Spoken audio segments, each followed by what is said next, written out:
Hello, plant friends. So we are concluding our time with Darylen by talking about importing plants for the sake of resale and business.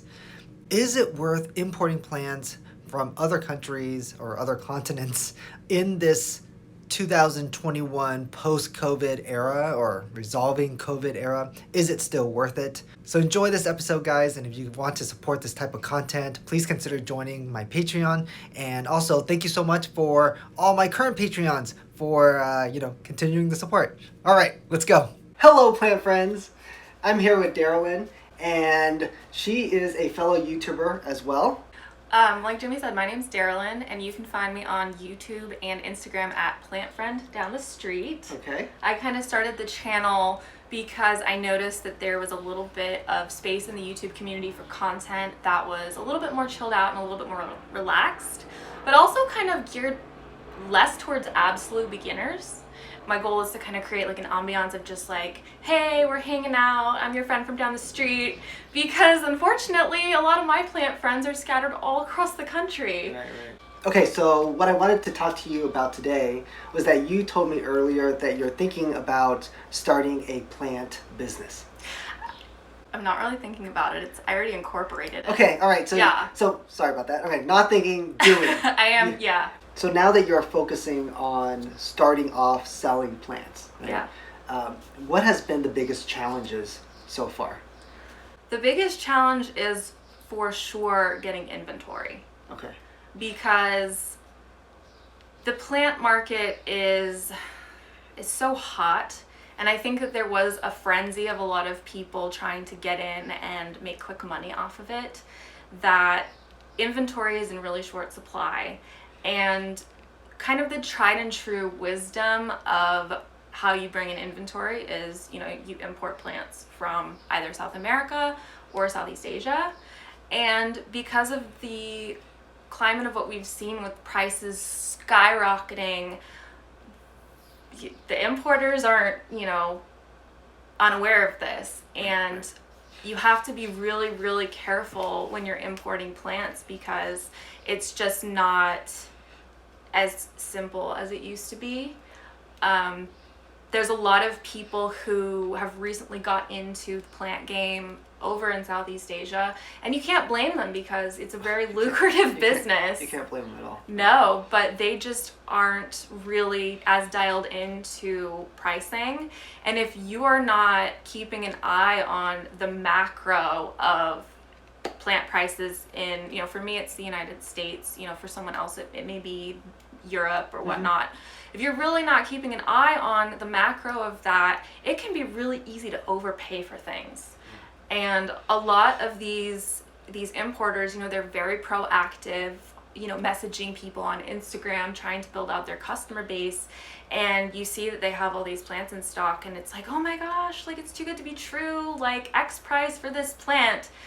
But the reality is that it takes several months to put together a deal with one of these importers because of all the additional fees and shipping and whatnot.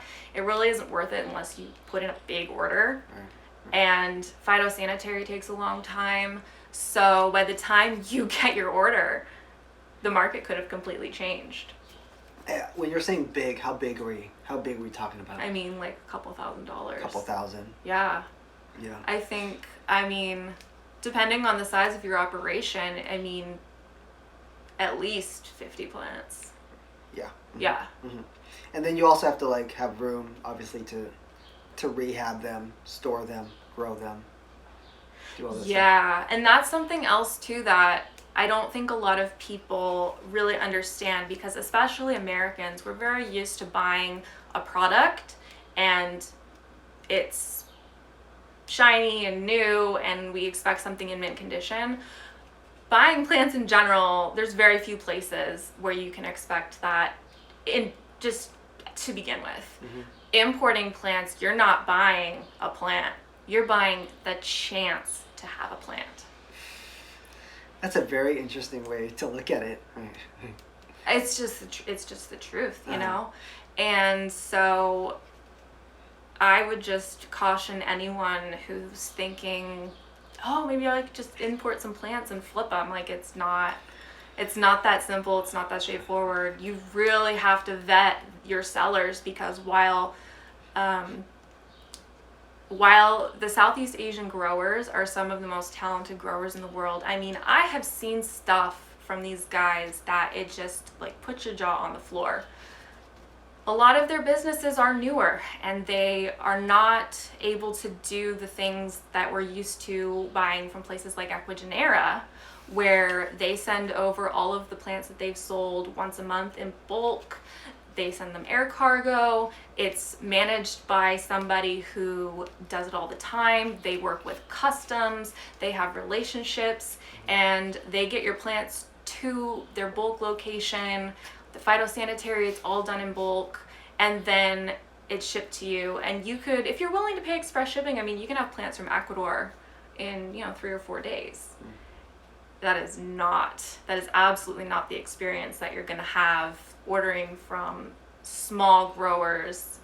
It's just not economical for them. They can't do that. Yeah. So you have to be really savvy and be the kind of person who is willing to get on the phone and call the customs number and ask around and figure out who you need to talk to figure out who has your plants and where are they. If you're thinking about the smaller growers, the newer growers who quote unquote don't know what they're doing or are not as informed about the processes or the prices as others, you're gonna run a few more risks. They may not be as good shipping things as quickly or as well, or packaging things as well or as quickly, but their prices they could be a little bit lower, right? And then if you're talking about growers with a lot of experience, right, with bigger operations, well, those growers are also more likely to know what the current prices are in the U.S. Yeah. Right, and they know what they should and could be asking you and charging you for the plants. Right. So that's something that you're going to have to balance as a business, and your risk and reward ratios and tolerance. Yeah, your personal risk tolerance is really important when you're thinking about importing plants, whether it's just for your own personal collection or if it's for a business, because you really, it really is true. You're not buying a plant, you're buying the chance to get a plant. I hear people really criticize Equigenera all the time for, the plants are out and the roots are trashed and whatnot, but I've never had a plant from Equigenera that I wasn't able to salvage. If you're not at the point yet in your plant journey where you're comfortable rehabbing rotted roots, if you're comfortable, node propagating and what have you, importing plants is probably not for you yet.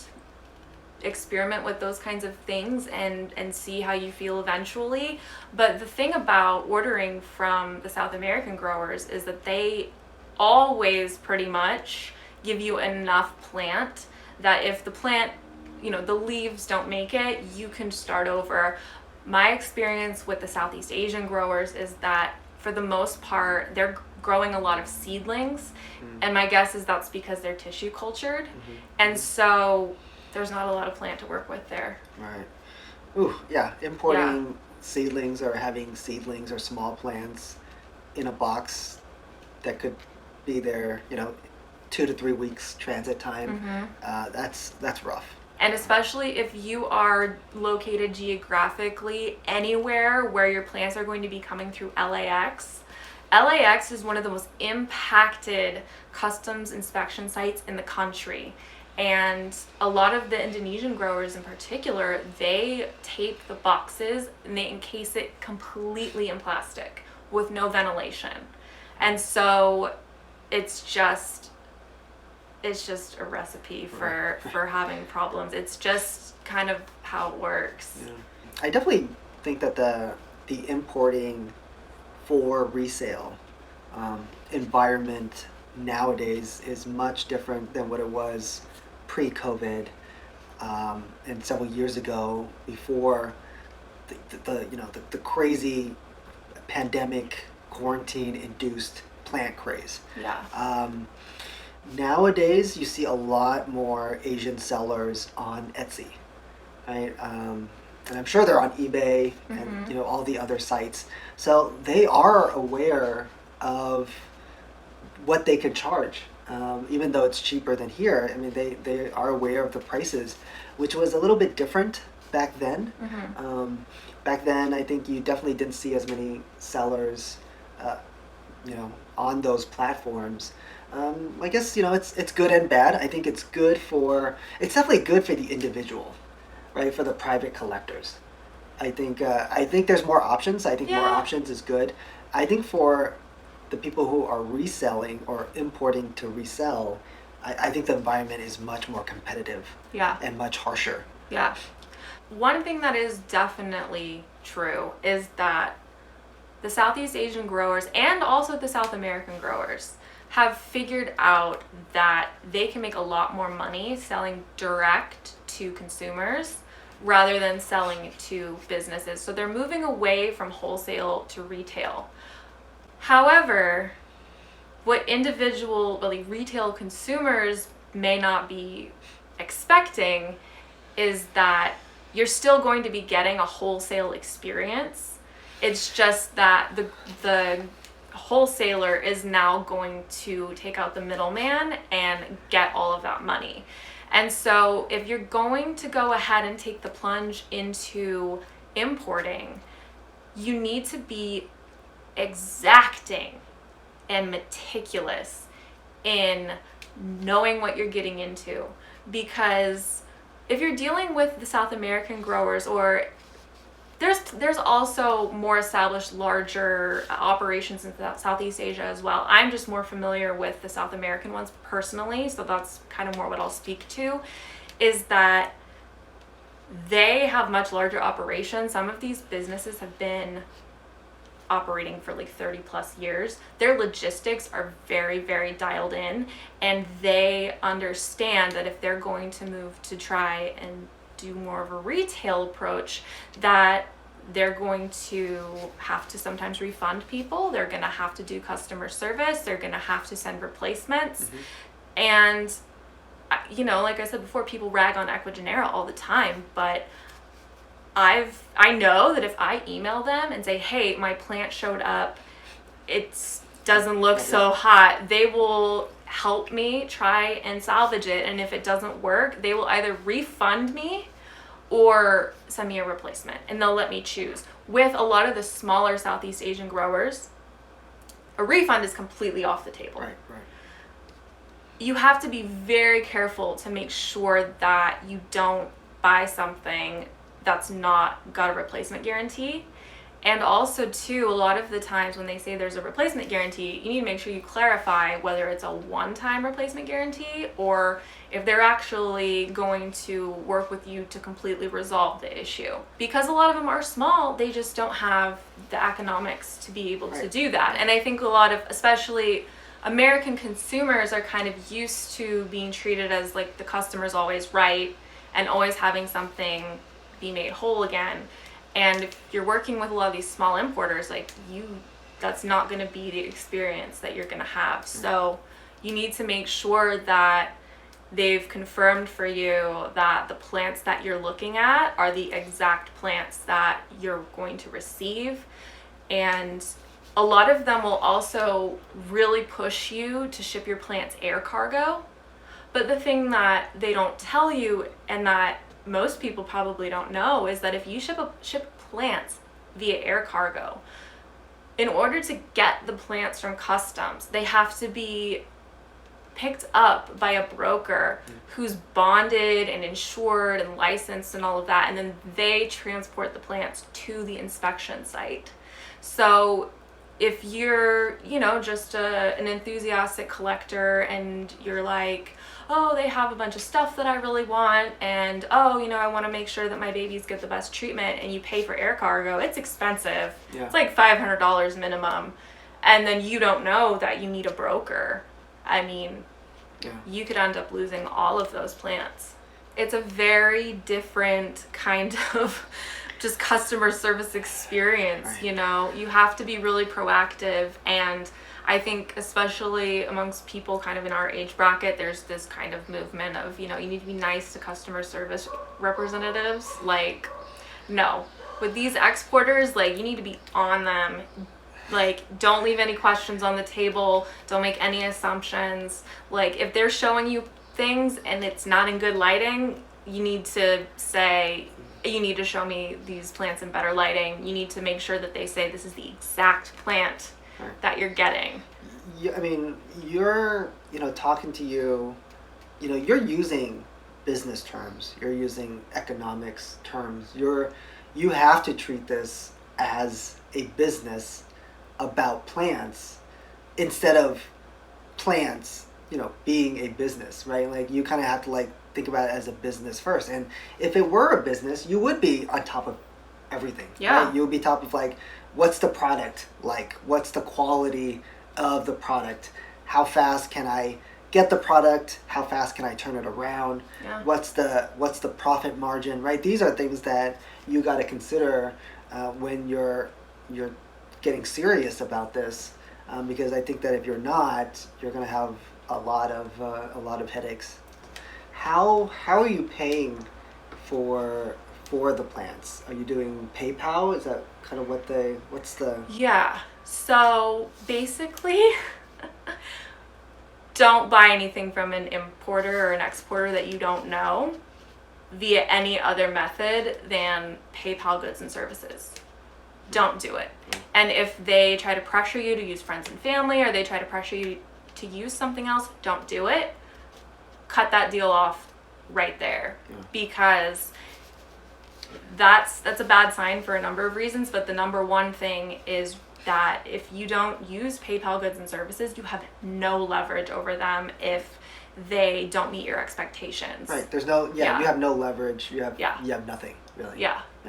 I can't stress this enough. Just do not get swept up in, the allure of these plants because you can't get them here. You have to be really careful, and you have to, prioritize your money and your business first. Yeah.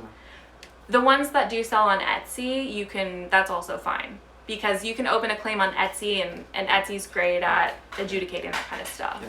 Yeah. You got to be really, really, really careful. And if it sounds too good to be true, it probably is. And the other issue too is that how do you even know that these plants are what they're saying they are? There's been a really big kind of controversy lately with, Philodendron Anderson Red, because there are a bunch of pink princesses that are being tissue cultured in Southeast Asia, and some of the tissue cultured pink princesses are showing white variegation.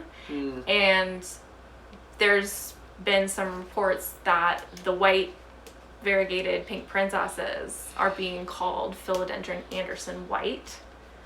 And so you have to be really, really careful. It's really difficult to identify what a plant is, especially when you're being sold a seedling. And plant seedlings, who knows what it is, Another thing too with Anthurium hybrids, there's certain plants that you can't get from South America. Anthurium hybrids, and hybrids in general, there's just almost none in South America. There's a lot in Southeast Asia, but how do you even know what they really are? Like, I think if you ask even the growers or the pollinators themselves what the plants are going to look like in a year, I don't think they can even tell you. No. Well, they'll show you the mother plant. Right. But, if you actually know, how common some of these plants are, if they are telling you, it's a pure Papillilaminum, it's not. It's a pure Anthurium dressleri, no, it's not. There's certain Anthurium that are so rare that if you aren't getting it from Enid or Javanini, or it's not been traced back to the International Aroid Show, or you haven't had it authenticated, and it doesn't cost 4 digits minimum, it's not, you have no idea what it really is. You just have to, if you like it, you like it. And another thing that isn't really spoken about a ton, but that is something that if you're not aware of this, you may want to think twice about trying to get into the plant business, because you can actually find a lot of the plants that importers are trying to convince you to buy for cheaper in America, if you know where to look. If you frequent a lot of Facebook groups, if you have a good network and you can do private sales, you can get incredible deals on some of these plants. You know, I was originally looking to import a bunch of mother plants, like big ones, and was looking at the prices and was thinking, okay, you know, these are actually pretty good prices. Like if you break it down, like what one node cuttings are selling for in the long term, and you know, this, that, and the other thing, even though the profit margin is always going to be a moving target. And then I started looking around in more Facebook groups just to get an idea of what market pricing was, and there were comparable specimens sometimes available for similar prices. I don't have to pay for international shipping or phytosanitary. And you know, the other day I picked up a philodendron splendid, a mother plant, for less than what the guys in Indonesia were asking. I drove 15 minutes away, picked it up. Yeah. You know, if you're really trying to start a plant business but you want to start small, I would honestly just recommend really keeping an eye on local groups. Right now is actually a really good time to buy plants, because the way that it's kind of worked this year is 2020 was absolute insane. Everybody and their brother propagated every single thing they could over the winter. Right. And in the spring, it was just an absolute explosion, but everything was priced super, super, super high. Everyone's out of money now. Their budgets are spent. They have more plants than they know what to do with. It's summer. People want to go do other things. People are going back to work. I mean, Right, I think you right. said earlier, you know, in talking in my video, that you're downsizing your collection because you've got other stuff you want to do. So right now is a good time to buy plants. Yeah. So if you are looking for mother plants in really rare specimens, you know, take a look. You might find some incredible stuff. Yeah, no, I agree. I think that the days where you could like 100% find a plant for a lower price in an Asian country, Southeast or even like South America, compared to the US, I think those days are gone. I think you can find very good prices on some plants here in the US just because of how many collectors there are, Yeah. how many people are propagating, and also like how many people are downsizing their collections now post-COVID and post-quarantine, as you know, the world's opening up and people are traveling more, eating out more, doing other things. Yeah. You know, you can find a lot of really good plants. And the other thing is that the Asian countries, the prices have gone up significantly as the craze continues in their countries, as more and more people are getting into plant businesses and plant nurseries in those countries, and also as like the information is getting better on plant prices in the U.S. and the U.K. Right, they're just upping their prices. So so I think that, you know, just looking to you know, international sources is probably not the most ideal thing to do currently. I think it was a couple years ago, Yeah. but now I think you can find really good plant prices locally or within the U.S. and shipping is easier, right? You can track your plant easier. You know, the plant stays less time in a box. Like everything, you know, it's just a smoother thing overall. Yeah, I will say that that's true, but there are some caveats to that. I would say, in my experience, I still order a lot from South America. Okay. And there's a couple of reasons why. First of all, their prices are actually very, very, very good. Okay. Still, because you're going to get a bigger plant that's going to have multiple nodes. If it's an anthurium, it's going to come with a big chunk of stem, and unless something really goes wrong, you can almost always get a couple of plants out of one plant, and their prices are still at that wholesale price point because they already have the logistics dialed in. Another thing that you need to be really careful about too if you're buying plants in America is that you will find a lot of Ecuagenera flips on Etsy and in other places. And so that's the reason why local groups I think are really, really good, because you're gonna find people who are just offloading things, and a lot of times those plants have been with them longer, they're more established, they're bigger plants. I have a friend who really got burned buying a Philodendron El Chaco red locally, not locally, but domestically from an Etsy seller, and he thought he was buying an established plant from a shop, and it was supposed to be fully rooted, and it just wasn't. And he had me look at it to see if we could try and salvage it, and it was so obviously an Ecuagenera flip. So you do have to be careful, but I think that if you're gonna try and put your toe in the water with importing, Ecuagenera is absolutely an entry-level plant importing experience. I agree with that. Absolutely. I would say though that don't do that until you're 100% comfortable with rerouting plants. Yeah. Because the roots will be trashed. I agree with that as well. There's just really no way around it. Right. It's just part of the experience, right? It's part of the, Yeah, and I think a lot of people get really frustrated with it. They're like, oh, this plant costs such and such, it should have roots. It's like, well, do you know what the phytosanitary process does to a plant? It's really harsh. So I have honestly like nothing bad to say about them. They're always really helpful. I actually went to the pop-up in LA a couple of weeks ago and met a lot of the people that run Ecuagenera, and they're like the nicest people. They're so passionate about what they do. Did you buy plants? I bought some plants, yeah. I bought what did I buy? I bought something. Patriciae. Yeah? Yeah. I got 2 Patriciaes. Nice. That was fun. Okay, yeah, I think that's enough information for this segment. Right.